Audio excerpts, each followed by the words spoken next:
Hello friends, welcome back to my channel. So दोस्तों, I hope कि आप लोगों ने जो है लास्ट के वीडियोस देखे होंगे और आपको काफ़ी कुछ सीखने को मिला होगा। इस वीडियो में जो है मैं आपको ये बताने वाला हूँ कि आप अपने एज्योर इंफ्रास्ट्रक्चर को कैसे सिक्योर कर सकते हो। यहाँ पर आप स्क्रीन पे कुछ पॉइंट्स देख रहे होंगे। ये सारे के सारे वो पॉइंट्स हैं जो आपको एज्योर में ही आपको मिलते हैं, जिनका जो है आप यूज़ कर सकते हो। डिपेंड करता है कि कौन सा रिसोर्स या कौन सा एज्योर सर्विस आप यूज़ कर रहे हो। उसके बेस पर आप जो है ये सारे पॉइंट्स को ध्यान में रख के यूज़ कर सकते हो अपने एज्योर के इंफ्रास्ट्रक्चर को सिक्योर करने के लिए। तो मैंने कुछ 16 पॉइंट्स लिखे हुए हैं, मे भी हो सकता है इसके अलावा और भी कुछ हो जो मुझे शायद याद नहीं आ रहा है। बट अगर आपको कुछ लगता है तो आप इस लिस्ट में ऐड कर सकते हो। तो सबसे पहला पॉइंट तो मैंने कवर किया एनएसजी का। मैं इसको ज़रा मार्क कर देता हूँ। हाँ, एनएसजी का। तो अगर आपका इंफ्रास्ट्रक्चर में एजूर वर्चुअल मशीन्स हैं या फिर मतलब वर्चुअल मशीन स्केल सेट है, कुछ भी है, तो आप उसमें जो है नेटवर्क सिक्योरिटी ग्रुप अटैच करो। चाहे आप वर्चुअल नेटवर्क पे लगाओ या सबनेट लेवल पे लगाओ। आइडियली बेस्ट प्रैक्टिस तो ये होता है कि आप सबनेट लेवल पे लगाओ, ठीक है। और उस नेटवर्क सिक्योरिटी ग्रुप में आप जो है इस बात का ध्यान रखो कि आप सोर्स पोर्ट पे सोर्स आईपी और डेस्टिनेशन आईपी के बीच में आप कौन सा पोर्ट ओपन कर रहे हो, कौन सा प्रोटोकॉल ओपन कर रहे हो। एनी तो नहीं रखा है आपने। आप मेक श्योर करो कि वहाँ पर आप source IP and destination IP में आप डिफाइन करो। वेब एक्सेस फायरवॉल आप यूज़ कर सकते हो। लेट्स टेक एन एग्जांपल कि अगर आप मान लो कोई ऐप सर्विस में आपकी कोई एप्लीकेशन है और आपने जो है बैकएंड में या फिर फ्रंट एंड पे आपने कोई लोड बैलेंसर के लिए आपने एप्लीकेशन गेटवे यूज़ कर रहे हो, तो आप वेफ इनेबल कर सकते हो और वहाँ पर रिस्ट्रिक्ट कर सकते हो। थर्ड है आपका एज्योर फायरवॉल। एज्योर फायरवॉल भी यूज़ कर सकते हो, बहुत सी ऑर्गेनाइजेशंस यूज़ करती हैं। मेरे इंफ्रास्ट्रक्चर में तो ये एज्योर फायरवॉल यूज़ नहीं होता है, क्योंकि मेरे पास मेजरली जो है पैस से रिलेटेड रिसोर्सेज हैं, इंफ्रास्ट्रक्चर से रिलेटेड रिसोर्सेज बहुत ही कम है। और मेरा जो भी एप्लीकेशन है वो मेरे पैस सर्विसेज में होस्ट है, इसीलिए एज्योर फायरवॉल की मेरे यहाँ पर ज़रूरत नहीं पड़ती है। बट यस, आपके इंफ्रास्ट्रक्चर में ऐसा कुछ है कि जहाँ पर आपने लेट से कोई एप्लीकेशन मे बी आपने ऐसी कोई एप्लीकेशन डाली हुई है जिसको आप एक्सपोज नहीं करना चाहते या मोर रिस्ट्रिक्शन देना चाहते हो, तो आप एज्योर फायरवॉल यूज़ कर सकते हो। बैस्टन वीएम यूज़ कर सकते हो या फिर जस्ट इन टाइम एक्सेस कर सकते हो। बैस्टन वीएम आपका जो है एज्योर वर्चुअल मशीन के लिए यूज़ होता है कि अगर आप RDP3389 पोर्ट ओपन नहीं करना चाहते हो और वीएम को पब्लिक आईपी नहीं देना चाहते हो, तो आप बैस्टन एक्सेस कर सकते हो। जस्ट इन टाइम एक्सेस का मतलब होता है कि अगर आप मान लो किसी यूज़र को लिमिटेड टाइम के लिए RDP एक्सेस देना चाहते हो, तो आप जस्ट इन टाइम इनेबल कर सकते हो। यानी कि कहने का मतलब ये है कि ब्लाइंडली मत करो कुछ भी कि हाँ भाई चलो वीएम का एक्सेस दे दिया। उसका रिक्वायरमेंट समझो। ये सब आपके इंफ्रास्ट्रक्चर को सिक्योर करने के मैं मेथड्स बता रहा हूँ, ओके। SSL सर्टिफिकेट बाइंड कर सकते हो अगर आपकी कोई एप्लीकेशन है, चाहे वो वर्चुअल मशीन में होस्ट है या फिर आपका एजूर ऐप सर्विस के अंदर होस्ट है। तो आपको पता है कि भाई आपको HTTPS पे चलानी है साइट, तो आपको SSL सर्टिफिकेट बाइंड करना पड़ेगा उस पर। वीनेट इंटीग्रेशन कर सकते हो आप। आपकी जो पैस की सर्विसेज हैं उसमें बहुत सी पैस की सर्विसेज में आपको ऑप्शंस आता है वीनेट इंटीग्रेशन का। जैसे कि आपका ऐप सर्विस आता है, फंक्शन ऐप्स आते हैं, आपका कॉस्मोस डीबी आता है, एज्योर सीक्वल डेटाबेस आता है। तो ये कुछ रिसोर्स हैं जिसमें आप वीनेट इंटीग्रेशन कर सकते हो ताकि आप उसको सिक्योरली कनेक्ट कर सको privately. Private and points configure कर सकते हो अगर आप किसी एजूर की सर्विस को आप लेट्स टेक एन एग्जांपल अपने लोकल मशीन से या ऑन प्रेमिसेस इंफ्रास्ट्रक्चर से, ऑन प्रेमिस सिस्टम से अगर आप यूज़ करना चाहते हो सिक्योरली और प्राइवेटली, तो आप प्राइवेट एंड पॉइंट भी यूज़ कर सकते हो। नॉट इवन ऑन प्रेमिसेस, अगर आप एक एजूर की सर्विस से दूसरे एजूर की सर्विस को भी प्राइवेटली को एक्सेस करना चाहते हो, तो आप या तो वीनेट इंटीग्रेशन यूज़ कर सकते हो या प्राइवेट एंड पॉइंट यूज़ कर सकते हो। एज्योर एडवाइज़र और एज्योर डिफेंडर यूज़ कर सकते हो आप, जहाँ पर आपको जो है सिक्योरिटी स्कोर दिया जाता है और आपको एज्योर एडवाइज़र के थ्रू या डिफेंडर के थ्रू आपको ये माइक्रोसॉफ्ट ये बताने की कोशिश करता है कि भाई आपके इंफ्रास्ट्रक्चर में क्या लूप होल है, आपको अपना सिक्योरिटी स्कोर कैसे इम्प्रूव करना है, क्या क्या चीज़ें आप रेमेडिएट कर सकते हो। चाहे वो कंप्लायंस के पॉइंट ऑफ व्यू से हो, चाहे वो आपका साइबर के पॉइंट ऑफ व्यू से हो या कोई भी रिलेटेड हो, वो आपको वहाँ पर एडवाइजरी देता है कि भाई ये चीज़ें करो, चाहे आपके कॉस्ट के पॉइंट ऑफ व्यू से हो, परफॉर्मेंस के पॉइंट ऑफ व्यू से हो, या रिसोर्स की हेल्थ के पॉइंट ऑफ व्यू से हो, या रिसोर्स के सिक्योरिटी के पॉइंट ऑफ व्यू से, वो सब आपको यहाँ से पता चलता है। उसके बाद आता है आपका limited access on Azure AD या सब्सक्रिप्शन या रिसोर्स ग्रुप या रिसोर्सेज के लेवल पे। हम लोग क्या करते हैं भाई, अगर किसी को एक्सेस चाहिए तो हम ब्लाइंडली एक्सेस दे देते हैं, या कंट्रीब्यूटर दे देते हैं या फिर ओनर दे देते हैं किसी सब्सक्रिप्शन लेवल पे या जो भी है, राइट। तो ऐसे एक्सेस मत दो। अगर मान लो लेट से आप एज्यूर इंजीनियर हो और आपके पास और भी टीम्स हैं जो डिफरेंट अलग टीम्स हैं, उनको एक्सेस चाहिए एज्यूर में, या किसी एक्सटर्नल बंदे को चाहिए या क्लाइंट को चाहिए, तो आप सबसे पहले उसका रिक्वायरमेंट समझो कि भाई एज्योर में किस चीज़ का एक्सेस चाहिए, कौन सा एक्सेस आपको चाहिए, कौन से रिसोर्स के ऊपर चाहिए। आइडियली आपके इन्वायरमेंट में, जैसे कि मैंने बोला 3 या 4 इन्वायरमेंट रहता है, development, QA, stage and production.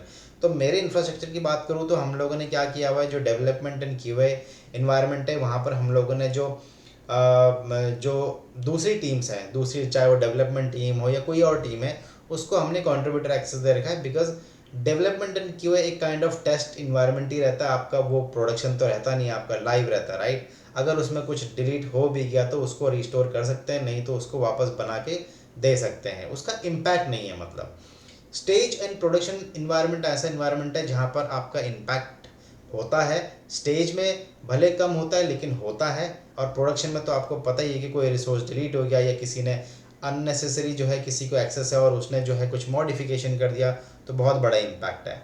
तो कहने का मतलब ये है कि आप लिमिटेड एक्सेस दो, रिक्वायरमेंट के हिसाब से एक्सेस दो, ब्लाइंडली एक्सेस मत दो। एग्जाम्पल के तौर पे मान लो अगर आपके पास एक ग्लोबल एडमिन है, तो आप एक से ज़्यादा ग्लोबल एडमिन बना सकते हो, और ज़्यादा बोले तो मतलब 2 या 3 ग्लोबल एडमिन बनाओ अपनी टीम में। इनकेस अगर एक बंदा छोड़ गया या एक बंदा छुट्टी पर है तो कम से कम दूसरा बंदा तो यूज़ कर सकता है।